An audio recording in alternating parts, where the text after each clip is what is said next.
தொடக்கத்திலே நாம் எதிர்கொண்டிருக்கக்கூடிய நெருக்கடியை பத்தி சொன்னேன்.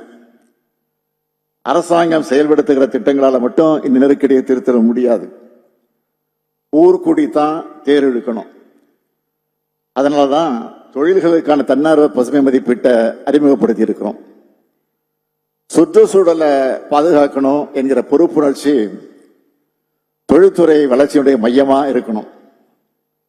சுற்றுச்சூழலை காக்கிற செயல்பாடுகள் பொருளாதார வளர்ச்சி இலக்கோடு இணைந்து செயல்பட முடியும்.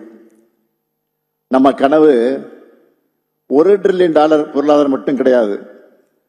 அது ஒரு பசுமை பொருளாதாரமாக இருக்கணும் என்பதுதான் இந்த மாற்றத்தை வழிநடத்துவதற்கான கருவிகள், வாய்ப்புகள் மற்றும் பொறுப்புகளை நம்ம இளைஞர்களுக்கு வழங்க முதலமைச்சரின் பசுமை தொடர்களின் முதல் பேட்ச் 2 ஆண்டுகளை நிறைவு செய்ய போறாங்க. 2வது பேட்ச் விரைவில் இணைவாங்க. முதல் பேட்ச் தொடங்கின பணிகளை அவங்க முன்னெடுத்து செல்வாங்க. இந்த ஆண்டிலிருந்து நம்ம தனித்துவமான உயிரினங்களின் ஆராய்ச்சி, கல்வி மற்றும் பாதுகாப்பை மேம்படுத்த தொடர்ச்சியா புதிய பாதுகாப்பு மையங்கள் நிறுவப்படும். இந்த நிகழ்ச்சியில தமிழ்நாடு மாசு கட்டுப்பாட்டு வாரியத்துக்கான புதிய கட்டிடத்துக்கான அடிக்கல் நாட்டுவதில் நான் மகிழ்ச்சி அடைகிறேன். பசுமை சான்றிதழ் பெறும் கட்டிடமா இது உருவாகும். 2021ஆம் ஆண்டு பிளாஸ்டிக் மாசுபாட்டை எதிர்த்து போராட மீண்டும் மஞ்சப்பை திட்டத்தை தொடங்கணும். இது அரசின் திட்டமா இருந்தா போதாது, மக்கள் இயக்கமா மாறணும். அரசாங்கம் திட்டங்களை கொண்டு வரத்தான் முடியும்.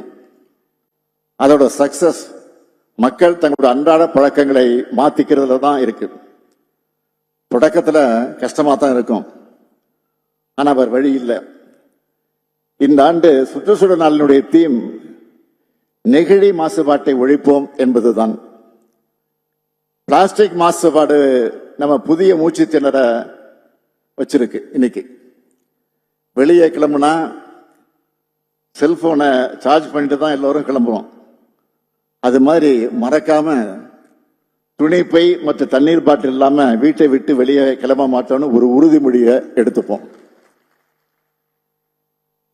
இந்த சின்ன செயல் நம்ம கூட்டு முயற்சிக்கு ஒரு தொடக்கமா இருக்கட்டும்.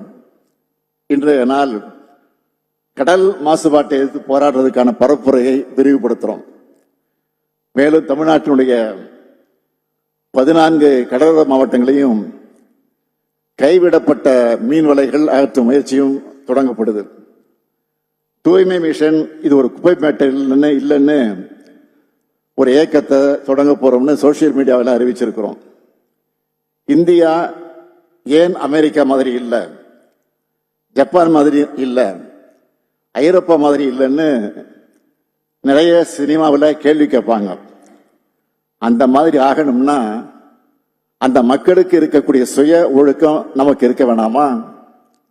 அதுக்கான முதல் படிதான் குப்பைகளை தரம் பிரிச்சு போடுறது பத்தி விழிப்புணர்வை ஏற்படுத்துகிற இந்த தூய்மை மிஷன். சுற்றுச்சூழல் பாதுகாப்புக்காக அரசு அறிமுகப்படுத்துகிற திட்டங்களை உங்க சொந்த திட்டமா நினைச்சு நீங்க பொறுப்பேற்றுக்கணும். நம்ம அரசை பொறுத்த வரைக்கும் சொல்யூஷனுக்காக வெயிட் பண்றவங்க இல்லை, சொல்யூஷனை உருவாக்குறவங்க. இன்னும் ஒருபடி மேலே போய் சொல்லணும்னா நாம தான் சொல்யூஷன். நம்ம திராவிட மாடல் அரசு சமூக நீதிக்கான அரசு மட்டுமல்ல, சூழலியல் நீதிக்கான அரசாகவும் இருக்கும். அதுக்கு மக்களாகிய நீங்க துணை நீக்க வேண்டும் என்று கேட்டு விடைபெறுகிறேன். நன்றி, வணக்கம்.